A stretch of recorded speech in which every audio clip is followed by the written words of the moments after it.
ಆತ್ಮೀಯ ವೀಕ್ಷಕರೇ, Royson creations YouTube ಚಾನಲ್ಗೆ ನಿಮಗೆ ಸ್ವಾಗತ. ಇಂದಿನ ಈ ವಿಡಿಯೋದಲ್ಲಿ 10ನೇ ತರಗತಿಯ ತೃತೀಯ ಭಾಷೆ ಹಿಂದಿ ವಿಷಯದ ಸಂಕಲನಾತ್ಮಕ ಮೌಲ್ಯಮಾಪನದ ಪ್ರಶ್ನೆ ಪತ್ರಿಕೆಯನ್ನು ಅವುಗಳ ಸಂಪೂರ್ಣ ಉತ್ತರದೊಂದಿಗೆ ವಿಶ್ಲೇಷಣೆ ಮಾಡೋಣ. ಯಾರೆಲ್ಲ ಮೊದಲ ಬಾರಿ ನಮ್ಮ ಚಾನಲ್ ನೋಡ್ತಾ ಇದ್ದೀರಾ ಸಬ್ಸ್ಕ್ರೈಬ್ ಮಾಡಿ ಹಾಗೂ ನಿಮ್ಮ ಫ್ರೆಂಡ್ಸಿಗೆ ಶೇರ್ ಮಾಡಿ. ಸೊ ಈಗ ಆಲ್ರೆಡಿ ನಾನು ಒಂದು ಮಾಡೆಲ್ ಕ್ವಶನ್ ಪೇಪರನ್ನು ಡಿಸ್ಕಷನ್ ಮಾಡಿದ್ದೇನೆ. ಸೊ ಈ ವಿಡಿಯೋವನ್ನು ನೀವು ನಮ್ಮ ಚಾನಲಲ್ಲಿ ಹೋಗಿ ನೋಡಿದ್ರೆ ನಿಮಗೆ ಸಿಗುತ್ತೆ. ಸೊ ಆ ಒಂದು ವಿಡಿಯೋನ ನೋಡಿ ಅದರ ಒಂದು ಮಾಡೆಲ್ ಕ್ವಶನ್ ಪೇಪರ್ ಪ್ಯಾಟರ್ನನ್ನು ಅರ್ಥ ಮಾಡಿಕೊಂಡು ಈ ಒಂದು ಕ್ವಶನ್ ಪೇಪರನ್ನು ನೋಡಿ. ಸೊ ಇವೆರಡನ್ನು ನೀವು ರೆಫರ್ ಮಾಡಿಕೊಂಡ್ರೆ ಈಸಿಯಾಗಿ ನಾಳೆ ಬರೆಯುವ ಎಕ್ಸಾಮಲ್ಲಿ ಒಳ್ಳೆಯ ಅಂಕಗಳನ್ನು ನೀವು ಗಳಿಸ್ಬೋದು ಅಂತ ಹೇಳ್ತಾ ಈ ವಿಡಿಯೋನ ಪ್ರಾರಂಭಿಸ್ತಾ ಇದ್ದೀನಿ. फर्स्ट में निम्नलिखित प्रश्नों के लिए 4 विकल्प सुझाए गए हैं. उनमें से सर्वाधिक उचित विकल्प चुनकर उसके संकेताक्षर सहित पूर्ण रूप से लिखिए. ಸೊ ಒಟ್ಟಾರೆ ಇಲ್ಲಿ 8 ಪ್ರಶ್ನೆಗಳಿರ್ತವೆ. ಸೊ 4 ಆಪ್ಷನ್ಸನ್ನು ಕೊಟ್ಟಿರ್ತಾರೆ ಪ್ರತಿ ಪ್ರಶ್ನೆಗೂ ಸಹ. ಅದರಲ್ಲಿ ಯಾವುದು ಕರೆಕ್ಟ್ ಆಗಿದೆ ಅದನ್ನು ಆಯ್ಕೆ ಮಾಡಿ ಬರೀಬೇಕಾಗುತ್ತೆ. ಫಸ್ಟ್ ಕ್ವಶನ್, ಇನ್ಮೇ ಸೆ ಪುಲ್ಲಿಂಗ ಶಬ್ದ. ಸೊ ಕೊಟ್ಟಿರೋದ್ರಲ್ಲಿ ಪುಲ್ಲಿಂಗ ಶಬ್ದ ಯಾವುದು? ಲೇಖಿಕಾ, ಮಾ, ಲೇಖಕಿ, ಕವಿ. ಸೊ ಸರಿಯಾದಂತಹ ಉತ್ತರ ಕವಿ, ಯಾಕೆಂದರೆ ಇದೊಂದು ಮಾತ್ರ ಪುಲ್ಲಿಂಗ, ಇನ್ನುಳಿದಂಥದ್ದೆಲ್ಲ ಸ್ತ್ರೀಲಿಂಗನೇ ಆಗಿರುತ್ತೆ. ನೆಕ್ಸ್ಟ್ ಸೆಕೆಂಡ್ ಕ್ವಶನ್, ಇನ್ ಶಬ್ದ ಮೇ ಏಕವಚನ ರೂಪ ಹೈ. ಸೊ ಕೊಟ್ಟಿರೋದ್ರಲ್ಲಿ ಏಕವಚನ ರೂಪ ಯಾವುದು? ಕಹನಿಯ, ಅಂಕ್, ದಂಡೆ, ಬಾತೆ. ಸೊ ದಂಡೆ ಅನ್ನೋದು ಏಕವಚನ ಆಗಿರ್ತದೆ, ಹಾಗಾಗಿ option C right answer. Third question, ಅಚ್ಚ ಶಬ್ದ ಕಾ ವಿಲೋಮ ಶಬ್ದಾರ್ಥ ಹೈ. ಸೊ ಅಚ್ಚ ಶಬ್ದದ ವಿಲೋಮ ಶಬ್ದ ವಿರುದ್ಧಾರ್ಥಕ ಪದ ಯಾವುದು? ಅಚ್ಚಾಯಿ, ಬೂರಾ, ಬೂರಾಯಿ, ಗುಣ್. ಸೊ ಅಚ್ಚ ಶಬ್ದ ಕಾ ವಿಲೋಮ ಶಬ್ದ ಬೂರಾ. Option B is the right answer. Fourth question, इनमें से प्रथम प्रेरणार्थक क्रिया रूप है. ಸೊ ಕೊಟ್ಟಿರೋದ್ರಲ್ಲಿ ಪ್ರಥಮ ಪ್ರೇರಣಾರ್ಥಕ ಕ್ರಿಯಾ ರೂಪ ಯಾವುದು? ಕರ್ಣ, ಲಿಖಾನ, ಚಲಾನ, ಪಡ್ನ. ಸೊ ಕೊಟ್ಟಿರೋಂಥದ್ರಲ್ಲಿ ಚಲಾನ ಇಸ್ ದ ರೈಟ್ ಆನ್ಸರ್, ಹಾಗಾಗಿ ಆಪ್ಷನ್ ಸಿ ಕರೆಕ್ಟ್ ಆಗಿದೆ. ಫಿಫ್ತ್ ಕ್ವಶನ್, ಮಹಾದೇವಿ ವರ್ಮಾ ಜಿ ಕೋ ಆಧುನಿಕ್ मीर कहा जाता है. इस वाक्य में यह विराम चिन्ह है. ಇಲ್ಲಿ ಬಳಸಿರುವಂತಹ ಚಿಹ್ನೆ ಯಾವುದು? ಪ್ರಶ್ನವಾಚಕ, ಅಲ್ಪವಿರಾಮ, ವಿಸ್ಮಯಾದಿ ಬೋಧಕ್, ಪೂರ್ಣ ವಿರಾಮ. ಸೊ ಬಳಸಿರುವಂಥದ್ದು ಆಪ್ಷನ್ ಡಿ ಪೂರ್ಣ ವಿರಾಮ ಸರಿಯಾದ ಉತ್ತರ. 6ನೇ ಪ್ರಶ್ನೆ, ರಮೇಶ ಶಬ್ದ ಮೇ ಯಹ ಸಂಧಿ ಹೈ. ಸೊ ರಮೇಶ್ ಅದರಲ್ಲಿ ಇರುವಂತಹ ಸಂಧಿ ಯಾವುದು? ದೀರ್ಘ ಸಂಧಿ, ಗುಣಸಂಧಿ, ಎಣ್ ಸಂಧಿ, ವೃದ್ಧಿ ಸಂಧಿ. ಸೊ ರಮೇಶ ಪದದಲ್ಲಿರುವಂಥದ್ದು ಗುಣಸಂಧಿ, ಹಾಗಾಗಿ option B right answer. 7th question, ಫೌಫಟನಾ ಇಸ್ ಮುಹಾವರೆ ಕಾ ಅರ್ಥ ಹೈ. ಸೊ ಇಲ್ಲಿರುವಂತಹ ಮುಹಾವರೆಯ ಅರ್ಥ ಯಾವುದು ಅಂತ ಕೇಳಿದ್ದಾರೆ. ಈ ಕೊಟ್ಟಿರೋ 4 ಆಪ್ಷನಲ್ಲಿ ಪ್ರಭಾತ್ ಹೋನಾ. ಸೊ ಹಾಗಾಗಿ option C right answer. 8th question, ಪೇಡ್ ಡ್ಯಾಶ್ ಫಲ್ ಗಿರಾ ರಿಕ್ತ ಸ್ಥಾನ ಮೇ ನಿಮ್ನ ಕಾರಕ ಆತಾ ಹೈ. ಸೊ ಇದರಲ್ಲಿ ಯಾವುದು ಸರಿಯಾದಂತಹ ಕಾರಕ ಅದನ್ನು ಸೆಲೆಕ್ಟ್ ಮಾಡಿ ಬರಿಬೇಕು. ಕೆ, ಸೆ, ಕೋ, ಪರ್.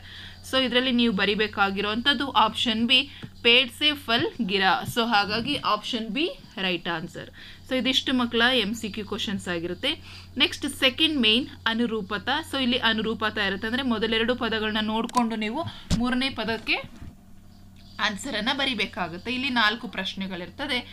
9th ಕ್ವಶನ್, ಮೇರಾ ಬಚ್ಪನ್ ಆತ್ಮಕಥಾ ಕಾಶ್ಮೀರಿ ಸೇಬ್. ಸೊ ಅದು ಒಂದು ಕಹಾನಿ ಆಗಿರುತ್ತೆ, ಹಾಗಾಗಿ ನೀವು ಕಹಾನಿ ಅಂತ ಬರೆದ್ರೆ ರೈಟ್ ಆನ್ಸರ್. ನೆಕ್ಸ್ಟ್ 10ನೇ ಪ್ರಶ್ನೆ, ಜೈನುಲಾಬ್ದೀನ್ ಆಶಿಯಮ್ಮ ಜಲಾಲುದ್ದೀನ್. ಸೊ ಜಲಾಲುದ್ದೀನ್ಗೆ ಏನು ಆನ್ಸರ್ ಅಂತ ಹೇಳಿದ್ರೆ ಜೋಹಾರ್, ಹಾಗಾಗಿ ಜೋಹಾರ್ ಅಂತ ಹೇಳಿ ನೀವು ಬರಿಬೇಕಾಗುತ್ತೆ. ನೆಕ್ಸ್ಟ್ 11th ಕ್ವಶನ್, ದಯಾ ಧರ್ಮ ಕಾ ಮೂಲ ಪಾಪ ಅಭಿಮಾನ್. ಸೊ ಹಾಗಾಗಿ ಅಭಿಮಾನ್ ಅಂತ ಹೇಳಿ ನೀವು ಬರಿಬೇಕಾಗುತ್ತೆ. ನೆಕ್ಸ್ಟ್ 12ನೇ ಪ್ರಶ್ನೆ, ಫೇಸ್ಬುಕ್ ವರದಾನ ಹ್ಯಾಕಿಂಗ್. ಸೊ ಅಭಿಶಾಪ್. ಸೊ ಅಲ್ಲಿ ನೀವು ಅಭಿಶಾಪ್ ಅಂತ ಹೇಳಿ ಬರೆದ್ರೆ 1 ಅಂಕ ಸಿಗುತ್ತೆ. ಸೊ ಒಟ್ಟಾರೆ ಆ ಮೇನಿಂದ 4 ಅಂಕ ನಿಮಗೆ ಸಿಗುತ್ತೆ. ನೆಕ್ಸ್ಟ್ ಥರ್ಡ್ ಮೇನ್, ನಿಮ್ನಲಿಖಿತ ಪ್ರಶ್ನೋಕೆ ಉತ್ತರ ಏಕೆ ಪೂರ್ಣ ವಾಕ್ಯ ಮೇ ಲಿಖಿ. ಸೊ ಇಲ್ಲಿ ಕೊಟ್ಟಿರುವಂತಹ ಪ್ರಶ್ನೆಗಳಿಗೆ ಒಂದು ವಾಕ್ಯಗಳಲ್ಲಿ ನೀವು ಉತ್ತರವನ್ನು ಬರೀಬೇಕಾಗುತ್ತೆ. ಕ್ವಶನ್ ನಂಬರ್ 13, ಕವಿ ಭಗವತಿ ಚರಣ್ ವರ್ಮ ಭಾರತ್ ಮಾತಾ ಸೆ ಕ್ಯಾ ನಿವೇದನ್ ಕರ್ ರಹೆ ಹೈ. कवि भगवती चरण वर्म भारत माता से जग का रूप बदलने के लिए निवेदन कर रहे हैं. ಸೊ ಇದಿಷ್ಟು ಬರೀಬೇಕಾಗುತ್ತೆ. Next 14th question, Premchand ji ಕೋ ಕ್ಯಾ ನಜರ್ ಆಯಾ. ಸೊ ಪ್ರೇಮಚಂದ್ರ ಜಿ ಕೋ ರಂಗದಾರ್ ಗುಲಾಬಿ ಸೇಬ್ काज हुए नजर आया। 15ನೇ ಪ್ರಶ್ನೆ किसके हुक्म पर पवन ताप चढ़ता और उतरता है। सो मानव के हुक्म पर पवन का ताप चढ़ता और उतरता है। नेक्स्ट 15ನೇ प्रश्ने इंटरनेट का अर्थ क्या है। इंटरनेट अनगिनत कंप्यूटर के कई अंतर्जाल का एक दूसरे से संबंध स्थापित करने का जाल है। सो इदिಷ್ಟು one word answer question answer ಆಗಿರುತ್ತೆ। नेक्स्ट 4th ಮೇನ್ ಗೆ ಬಂದ್ರೆ निम्नलिखित प्रश्नों के उत्तर 2-3 वाक्य में लिखिए। सो ಇಲ್ಲಿ 8 ಪ್ರಶ್ನೆಗಳಿರ್ತವೆ, ಪ್ರತಿ ಪ್ರಶ್ನೆಗೂ 2 ಅಂಕ।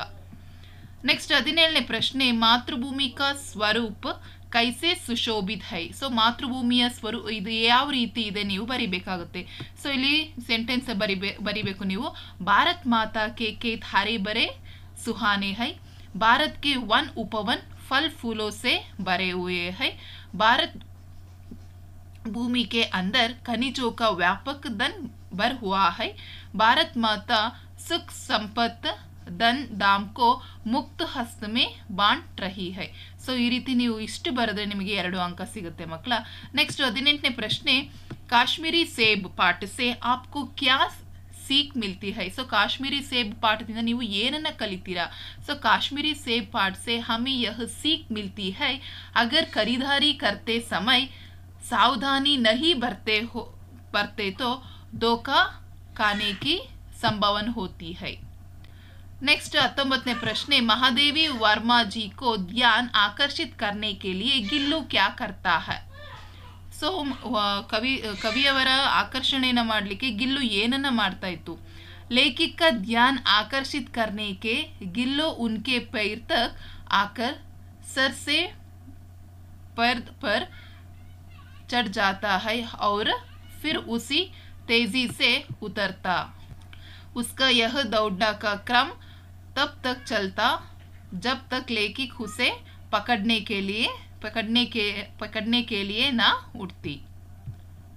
सो नेक्स्ट 20ನೇ प्रश्ने प्रकृति पर सर्वत्र है विजयी पुरुष आसीन, इस पंक्ति का आशय समझाइए। सो ಅದರ ಆಶಯವನ್ನು ನೀವು ಬರಿಬೇಕಾಗುತ್ತೆ।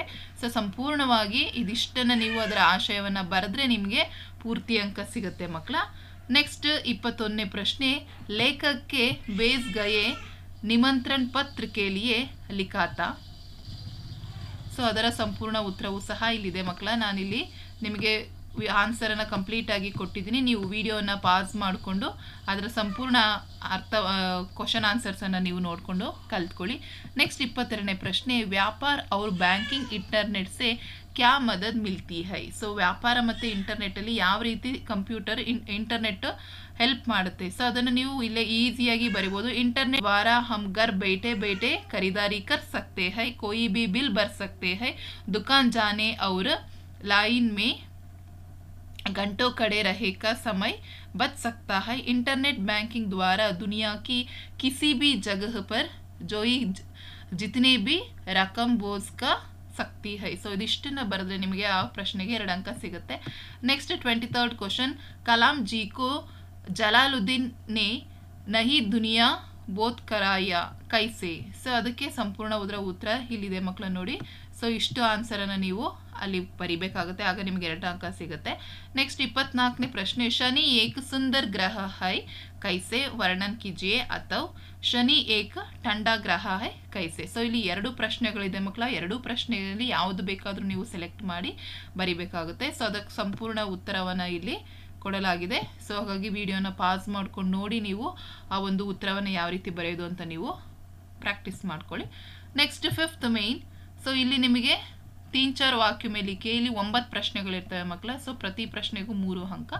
सो 25ನೇ प्रश्ने भारत माँ का प्रकृति सौंदर्य का वर्णन कीजिए। गाजर के बारे में प्रेमचंद्र जी ने क्या विचार प्रकट किया है। गिल्लू की प्रति महादेवी वर्मा जी की ममता का वर्णन कीजिए। जैनुलाब्दीन नमाज के बारे में क्या कहते हैं। दिनकर जी के अनुसार मानव का सही परिचय क्या है। संचार वह सूचना के क्षेत्र में इंटरनेट का क्या महत्व है। लेखक के धूप का चश्मा को जाने के गठन का वर्णन कीजिए. ಸೊ ಸಂಪೂರ್ಣವಾಗಿ ಈ ಕ್ವಶನ್ಸ್ಗಳು ಬಹಳ ಇಂಪಾರ್ಟೆಂಟ್ ಕ್ವಶನ್ಸ್ಗಳು ಮಕ್ಕಳ. ಸೊ ಹಾಗಾಗಿ ಆ ಕ್ವಶನ್ಸನ್ನು ಕೊಟ್ಟಿದ್ದೀನಿ. ಆನ್ಸರ್ ನೀವು ಆಲ್ರೆಡಿ ಪ್ರಾಕ್ಟೀಸ್ ಮಾಡಿರ್ತೀರ. ಸೊ ಅದರ ಆನ್ಸರು ಸಹ ನಿಮಗಿಲ್ಲಿದೆ. ಸೊ ವಿಡಿಯೋವನ್ನು ಪಾಸ್ ಮಾಡಿಕೊಂಡ್ರೆ ನೀವು ಅದನ್ನು ಬರ್ಕೊಂಡು ನೀವು ಪ್ರಾಕ್ಟೀಸ್ ಮಾಡ್ಬೋದು, ಅಥವಾ ನಿಮ್ಮ ಶಾಲೆಯಲ್ಲೇ ನಿಮ್ಮ ಟೀಚರ್ಸ್ ಕೊಟ್ಟಿರುವಂತಹ ಆನ್ಸರನ್ನು ನೀವು ಪ್ರಾಕ್ಟೀಸ್ ಮಾಡಿಕೊಂಡ್ರೂ ಸಹ ನಿಮಗಲ್ಲಿ ಅಂಕಗಳು ಸಿಗ್ತದೆ ಮಕ್ಕಳ. ನೆಕ್ಸ್ಟ್ ಕ್ವಶನ್ ನಂಬರ್ 33, ನಿಮ್ನಲಿಖಿತ दोहे का ಭಾವಾರ್ಥ अपने ಶಬ್ದಕ್ಕೆ ಲಿಖಿಯೆ. ಸೊ ಇಲ್ಲಿ ನಿಮಗೆ ಭಾವಾರ್ಥವನ್ನು ಬರೀಲಿಕ್ಕೆ ಕೊಟ್ಟಿರ್ತಾರೆ. ಸೊ ದೋಹೆಯಲ್ಲಿ 2 ಲೈನನ್ನು ಕೊಟ್ಟಿರ್ತಾರೆ. ಆ ಲೈನಿಗೆ ಕರೆಕ್ಟಾಗಿ ನೀವು ಭಾವಾರ್ಥವನ್ನು ಬರೀಬೇಕಾಗುತ್ತೆ. ಸೊ ಅದರ ಸಂಪೂರ್ಣ ಭಾವಾರ್ಥವನ್ನು ಸಹ ಇಲ್ಲಿ ಕೊಡಲಾಗಿದೆ ಮಕ್ಕಳ. ಇದಿಷ್ಟನ್ನು ಬರೆದ್ರೆ ನಿಮಗೆ 3 ಅಂಕಗಳು ಸಿಗ್ತದೆ. ನೆಕ್ಸ್ಟ್ ನಿಮ್ನಲಿಖಿತ ಗದ್ಯಾಂಶ का अनुवाद कन्नड़ या अंग्रेजी में कीजिए. ಕನ್ನಡ ಅಥವಾ अंग्रेजी भाषೆಯಲ್ಲಿ ನೀವು इंग्लिश भाषೆಯಲ್ಲಿ ಬರೀಬೇಕಾಗುತ್ತೆ. आज हम सभी इंटरनेट का उपयोग करते हैं. यह हमारी आधुनिक जीवन शैली का महत्वपूर्ण अंग बन गया है. ಸಚ್ಮುಚ್ ಇಂಟರ್ನೆಟ್ ಏಕ ವರದಾನ है. ಹಂಗಂತ ಹೇಳಿದರೆ ಇಂದು ನಾವೆಲ್ಲರೂ ಇಂಟರ್ನೆಟನ್ನು ಬಳಸುತ್ತೇವೆ. ಇದು ನಮ್ಮ ಆಧುನಿಕ ಜೀವನ ಶೈಲಿಯ ಪ್ರಮುಖ ಭಾಗವಾಗಿದೆ. ಇಂಟರ್ನೆಟ್ ನಿಜವಾಗಿಯೂ ಒಂದು ವರವಾಗಿದೆ. ಸೊ ಇದಿಷ್ಟನ್ನು ನೀವು ಬರೆದ್ರೆ 3 ಅಂಕ ಸಿಗುತ್ತೆ. ಅಥವಾ ಇಂಗ್ಲೀಷಲ್ಲಾದರೂ ಬರಿಬೋದು. Today all use the internet. It has become an important part of our modern life style. Internet is truly A boon ಅಂತ ಹೇಳಿ ಬರೆದ್ರು ಸಹ ಇಂಗ್ಲೀಷಲ್ಲಿ ಅಥವಾ ಕನ್ನಡದಲ್ಲಿ ಬರೆದ್ರೆ ನಿಮಗೆ 3 ಅಂಕ ಸಿಗುತ್ತೆ. ನೆಕ್ಸ್ಟ್ ನಿಮಗೆ 6th ಮೇನಲ್ಲಿ ನಿಮ್ನಲಿಖಿತ ಪ್ರಶ್ನों के उत्तर 5-6 वाक्य में लिखिए. सो ये वेरी इंपॉर्टेंट क्वेश्चंस. बसंत एक ईमानदार लड़का है, कैसे वर्णन कीजिए. अथवा राजकिशोर जी की ಮಾನವೀಯ ವ್ಯವಹಾರ ಪರಿಚಯ ದೀಜಿಯೆ. ಸೊ ಇವೆರಡರಲ್ಲಿ ಯಾವುದಾದ್ರೂ ಒಂದನ್ನು ಬರೀಬೇಕು. ನೆಕ್ಸ್ಟ್ ಒಂದು ಪೋಯಮ್ ಇರುತ್ತೆ. ದೆನ್ 7th ಮೇನಲ್ಲಿ ಬಂದರೆ ನಿಮಗೆ ನಿಮ್ನಲಿಖಿತ ಗದ್ಯಾಂಶಕ್ಕೆ ಧ್ಯಾನಪೂರ್ವಕ ಪಡ್ಕರ್ ನಿಮ್ನಲಿಖಿತ ಪ್ರಶ್ನಕ್ಕೆ ಉತ್ತರ ಲಿಖಿಯೆ. ಸೊ ಇಲ್ಲಿ ಗದ್ಯಾಂಶ ಇರುತ್ತೆ, ಬಹಳ ಈಸಿಯಾಗಿ ಕೊಟ್ಟಿರ್ತಾರೆ ಮಕ್ಕಳ. ಸೊ ಅದರ ಆನ್ಸರನ್ನು ನೀವು ಮಾಡ್ಬೋದಾಗುತ್ತೆ. ನೆಕ್ಸ್ಟ್ 8th ಮೇನಿಗೆ ಬಂದರೆ ಇಲ್ಲಿ ನಿಮಗೆ ನಿಬಂಧ ಇರುತ್ತೆ. ಸೊ ಯಾವುದಾದ್ರೂ ಒಂದು ನಿಬಂಧ. ಸೊ ವೆರಿ ಇಂಪಾರ್ಟೆಂಟ್ ಜನಸಂಖ್ಯಾ ಅದು ಕೊಡ್ಬೋದು, ಅಥವಾ ಇಂಟರ್ನೆಟ್. ಇವೆರಡರಲ್ಲಿ ಯಾವುದಾದ್ರೂ ಒಂದನ್ನು ಅಂತೂ ಕಲ್ತ್ಕೊಂಡಿರಿ, 100% ನಿಮಗೆ ಕೊಟ್ಟೆ ಕೊಡ್ತಾರೆ. ನೆಕ್ಸ್ಟ್ ಲಾಸ್ಟ್ಗೆ ಬಂದರೆ ನಿಮ್ನಲಿಖಿತ ವಿಷಯಕ್ಕೆ ಬಾರೆ ಮೇ ಪತ್ರ ಲಿಖಿ. ಸೊ ಇಲ್ಲಿ ಪತ್ರ ಇರುತ್ತೆ, ಒಂದು ಪರ್ಸ್ನಲ್ ಲೆಟರ್ ಅಥವಾ ಇನ್ನೊಂದು ಫಾರ್ಮಲ್ ಲೆಟರ್ ಇರುತ್ತೆ. ತಂದೆಗೆ ಬರೀಲಿಕ್ಕೆ ಅಥವಾ ನಿಮ್ಮ ಶಿಕ್ಷಕರಿಗೆ ಬರೀಲಿಕ್ಕೆ ಪತ್ರ ಇರುತ್ತೆ. ಸೊ ಎರಡನ್ನೂ ಚೆನ್ನಾಗಿ ಕಲ್ತ್ಕೊಂಡಿರಿ. ನೀವು ಒಂದನ್ನು ನೀವು ನಾಳೆ ಎಕ್ಸಾಮಲ್ಲಿ ಕೇಳ್ತಾರೆ. ಹಾಗಾಗಿ ಇದಿಷ್ಟನ್ನು ಪ್ರಾಕ್ಟೀಸ್ ಮಾಡಿಕೊಂಡ್ರೆ ಸಾಕು, ನೀವು ಒಳ್ಳೆಯ ಅಂಕಗಳನ್ನು ಹಿಂದಿಯಲ್ಲಿ ಗಳಿಸ್ಬೋದು ಅಂತ ಹೇಳ್ತಾ ಈ ವಿಡಿಯೋನ ಇಲ್ಲಿಗೆ ಎಂಡ್ ಮಾಡ್ತಾ ಇದ್ದೀನಿ. Thank you for watching this video.